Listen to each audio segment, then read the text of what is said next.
Hello viewers, আসসালামু আলাইকুম। কেমন আছেন সবাই? আশা করছি আপনারা সকলেই ভালো আছেন। আমিও কিন্তু আলহামদুলিল্লাহ বেশ ভালোই আছি। আপনাদের মাঝে নতুন আরও একটি মিনি ব্লগ নিয়ে হাজির হয়ে গেলাম আমি, ফারজানা উর্মি। এটা কিন্তু ছিল গতকালকার একটা ব্লগ। তো কালকে আমি রান্না করেছিলাম লাউ ভাজি। আর লাউ সবজিটা কার কার পছন্দ, এই সবজিটা কিন্তু আমার কাছে অনেক বেশি ভালো লাগে। আমাদের শেষ নবী হজরত মুহাম্মদ সাল্লাল্লাহু আলাইহি ওয়াসাল্লামের প্রিয় খাবার কিন্তু লাউ ছিল। আপনাদের কাছে লাউ দিয়ে কোন মাছটা রান্না করলে সবচেয়ে বেশি ভালো লাগে আমাকে অবশ্যই জানাবেন কমেন্ট বক্সে। লাউগুলো কিন্তু আমি ভালোভাবে কেটে নিয়েছি, যদিও অত সুন্দরভাবে কুচি কুচি করতে পারিনি। এরপর আমি সুন্দরভাবে মাছগুলো ধুয়ে নিয়েছি। মাছের মধ্যে আমি এক টুকরো লেবু আর হালকা কুসুম গরম পানি দিয়ে ভালো করে ধুয়ে নিছি। মাছ ধোয়ার উপর কিন্তু মাছের টেস্ট অনেকটা নির্ভর করে।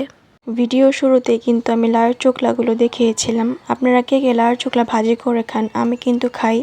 অনেকেই বলে যে মাটির চুলা রান্না নাকি অনেক বেশি মজা হয় খেতে।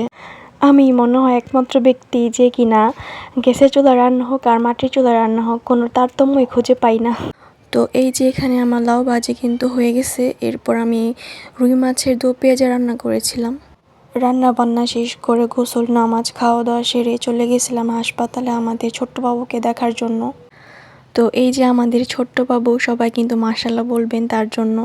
আল্লাহ যেন আমাদের বাবুটাকে সুস্থ রাখে, সবাই দোয়া করবেন তার জন্য। এরপর আমরা চলে গেছিলাম আরিফিলের দোকানে বাবুর জন্য একটা ঝুড়ি কিনতে, জামা কাপড় রাখার জন্য। বাবুর এই ঝুড়িটা দেখতে কেমন হয়েছে জানাবেন।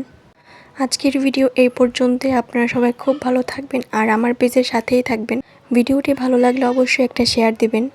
আল্লাহ হাফেজ, আসসালামু আলাইকুম।